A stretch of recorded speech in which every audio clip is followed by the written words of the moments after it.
런칭한 지 얼마 안 됐지만 북유럽 브랜드들 사이에서는 꽤 라이징을 하고 있는 브랜드이기 때문에 만약에 모르셨던 분들이라면 이번 기회를 통해서 한번 접해보셔도 좋지 않을까 생각이 듭니다.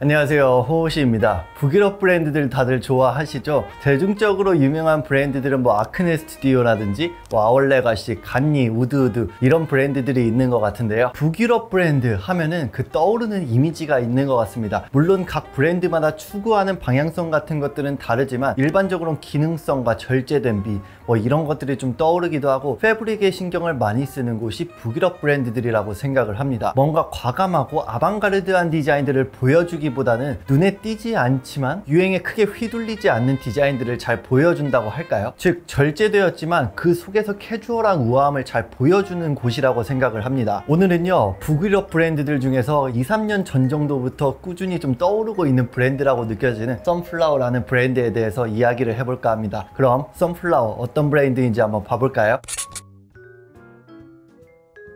먼저 선플라워 하면은 아시는 분들은 덴마크판 아월레가시다 이런 이미지를 많이 떠올리실 거라고 생각을 해요. 컬렉션을 보면 그런 느낌이 없지 않아 들고, 제가 알기로는 선플라워의 디렉터분이 아월레가시를 꽤 좋아하는 걸로도 알고 있습니다. 일단 선플라워라는 브랜드는요, NNO7을 이끈 울릭 페데르센이 2018년에 론칭한 코펜하겐 기반의 브랜드인데요, 계절에 따라 빠르게 변화하고 유행에 휘둘리는 그런 디자인들보다는 테일러링이나 패브릭, 아트적인 것들에 초점을 맞춰서 절제된 디자인을 잘 표현하는 곳입니다. 선플라워라는 브랜드를 저도 매 시즌마다 보고 있지만 한국에서 이렇게 보고 있는 것 뿐이잖아요. 제가 개인적으로 느끼는 선플라워라는 브랜드의 한국에서의 입지는요, 한 1-2년 전 정도부터 조금씩 떠오르는 그런 이미지가 있는데, 사실 저는 해당 브랜드가 그 나라에서 어떤 이미지를 갖고 있는지 파악하는 것도 꽤 중요하다고 생각을 하거든요. 그래서 저도 코펜하겐에서 브랜드를 하고 계시는 지인분한테 이 선플라워라는 브랜드는 현지에서는 어때? 라고 물어봤던 기억이 있어요. 일단은 현지에서도 오랫동안 활동한 디렉터가 론칭한 브랜드이기도 하고 대형 기업에서 투자를 꽤 잘 받았기 때문에 좀 빠르게 인기를 얻었다고도 하고요. 덴마크라는 곳이 비교적 좀 좁은 동네이다 보니까 비교적 사람들에게 빨리 인기가 좀 스며들었다고도 합니다. 사실 어떤 브랜드에 대해서 말할 때 A라는 브랜드가 더 좋다, B라는 브랜드가 더 좋다 이렇게 말하는 것은 무의미하다고 생각을 해요. 그 이유는 브랜드마다 각자 추구하는 가치가 있기 때문이죠. 그렇지만 구독자 여러분들의 이해를 좀 쉽게 돕기 위해서 북유럽 브랜드들 사이에서의 선플라워의 입지를 러프하게 말해보자면, 가장 위에 아크네나 아월레가시 같은 브랜드들이 좀 인기가 많고요, 그 바로 밑에 선플라워나 MFN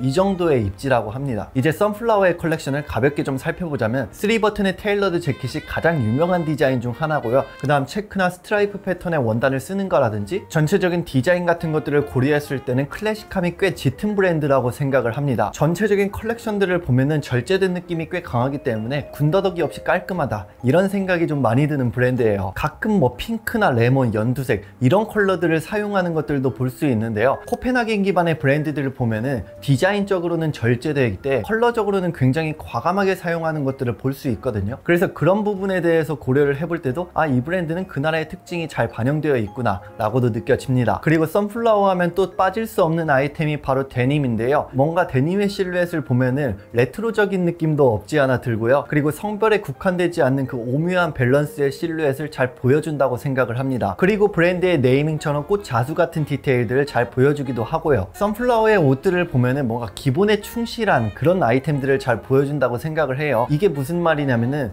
옷장을 보면은 기본적으로 가지고 있어야 될 아이템들이 있죠. 그런 아이템들을 기반으로 브랜드의 아이덴티티를 잘 나타내면서 재해석을 잘한다고 할까요? 제가 구매한 제품은요, 바로 이 FW의 플로럴 CPO 셔츠 제품인데요, 먼저 제품명의 CPO 셔츠라는 것에 대해서 저는 알아야 될 필요성이 있다고 생각을 합니다. 그래야 오리지널의 CPO 셔츠와 이 제품이 어떻게 달라졌는지 디테일하게 비교를 할 수 있기 때문이죠. CPO 셔츠는 1930년대 미 해군에 의해서 탄생이 됐는데요, 치프 패티 오피스에게 지급됐던 군복입니다. 단품으로 입을 수도 있지만 두꺼운 모직과 여유로운 패턴 덕분에 이너웨어를 입고 그 다음에 걸치는 용도로도 많이 사용이 됐다고 해요. 흔히 말하는 CPO 셔츠의 특징적인 디테일 같은 경우에는요, 보통 가슴 부분에 1개 혹은 2개의 부채꼴 모양의 플랫 포켓이 있고요, 네이비 컬러이고 종종 해상을 상징하는 앵커 모양의 버튼이 있는 경우도 있었습니다. CPO 셔츠는 실용적인 셔츠 겸 아우터였기 때문에 군인들이 제대를 하고 나서도 일상복으로도 많이 활용을 했고요, 이게 자연스럽게 대중적으로 알려지게 되고 60, 1970년대 정도의 최고점의 인기를 끌었으며 지금도 많은 브랜드들에서 재해석을 하고 있는 디자인으로도 유명합니다. 이런 CPU 셔츠가 100년 동안 사랑을 받고 있는 여러 가지 이유가 있지만 그 중에서 단순함도 있는 것 같습니다. 디자인도 그렇고 컬러도 단순하기 때문에 많은 분들이 쉽게 접할 수 있고 그만큼 많은 곳들에서도 재해석을 쉽게 할 수 있다고도 할까요? 그리고 이런 단순함이라는 키워드만 봤을 때도 북유럽이라는 나라와도 꽤 잘 맞는 아이템인 것도 같습니다. CPU 셔츠를 발매하는 곳들을 살펴보면 대부분은 어두운 컬러들이 많아요. 버즈릭센이나 쇼트, 리얼 맥코이 같은 브랜드들만 봐도 쉽게 느낄 수 있는데요.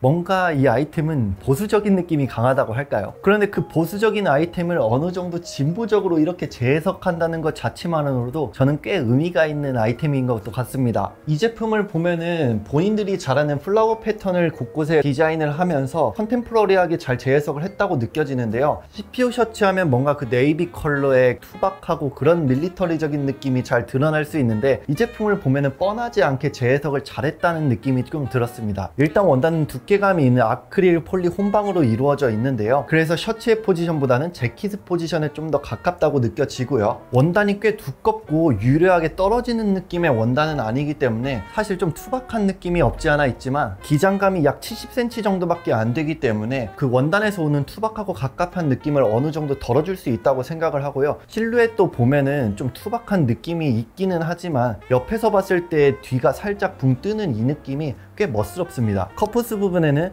리얼 싱글 버튼으로 이루어져 있고요. 체스트 부분을 보면은 두 개의 플랫 포켓이 가슴보다 살짝 밑에 위치해 있으면서 어느 정도 고증을 잘 반영한 느낌이 들지만 디테일하게 살펴보면 부채꼴 모양이 아니기 때문에 조금 더 재해석을 한 모습을 볼 수 있습니다. 그리고 개인적으로 마음에 들었던 디테일 중 하나가 바로 이 칼라인데요. 칼라를 보면은 스프레드 칼라로 넓게 벌려져 있지만 살짝 굴려지면서 뾰족하게 형성이 된 이런 디자인을 볼 수 있는데 이런 부분이 꽤 저는 마음에 들었습니다. 뭔가 칼라가 조금 더 투박했으면은 그냥 캐주얼한 투박한 재킷 이런 느낌이 좀 많이 들었을 것 같은데 이런 칼라의 오묘한 각도 때문인지 저는 뭔가 이런 곳들에서 우아함이 좀 보여진다고 느껴져서 제 개인적인 테이스트로는 꽤 좋았어요. 이 제품의 가장 큰 매력은 보시는 것처럼 바로 이 플라워 패턴인데요. 제가 요즘에 보디라는 브랜드를 매우 좋아하다 보니까 보디 그 특유의 자수나 플라워 패턴 이런 것들에 관심이 자연적으로 가게 돼요. 그래서 이 제품도 보자마자 입어보고 싶다 이런 생각이 좀 많이 들었습니다. 이게 사실 디자인을 보면은 전체적으로 꽃이 들어갔기 때문에 꽤 과감하다 이렇게 느껴질 수 있는데 전체적인 본 바탕 자체가 블랙이기 때문에 어느 정도 밸런스가 잘 잡힌 디자인이라고 생각을 하고요. 그리고 입어보면은 생각보다 웨어러블함이 잘 느껴집니다. 북유럽 브랜드의 특징인 과감한 컬러 조합 그리고 그 브랜드 네이밍처럼 이렇게 플라워 디테일들을 표현한 게 브랜드 아이덴티티가 잘 드러난 디자인이라고 생각을 하고요. 이런 것들이 바로 로고를 굳이 보지 않아도 어떤 브랜드인지 느낄 수 있는 브랜딩이 잘 된 아이템이지 않나 싶습니다. 이 제품의 가격은 약 50만원 정도 하는데 이것도 사실 쉬운 가격은 아니죠. 그런데 저는 두께감도 있어서 봄, 가을에 어느 정도 기본 아우터로 입을 수 있는 그런 디자인이라고 느껴져서 그런지 아우터 치고는 그나마 합리적이었다 라고 생각이 좀 들었습니다. 스타일링을 좀 말해보자면은 이 제품 자체가 사실 포인트이기 때문에 이너웨어나 그 다음에 팬츠 같은 경우에는 조금 더 무난하고 깔끔한 디자인이나 아이템으로 가져가는 게 좋기 때문에 흰 티셔츠에 데님 정도만 매치해도 충분히 멋스럽게 연출할 수 있을 것 같네요. 런칭한 지 얼마 안 됐지만 북유럽 브랜드들 사이에서는 꽤 라이징을 하고 있는 브랜드이기 때문에 만약에 모르셨던 분들이라면 이번 기회를 통해서 한번 접해보셔도 좋지 않을까 생각이 듭니다. 오늘의 영상도 여기까지 마치고요.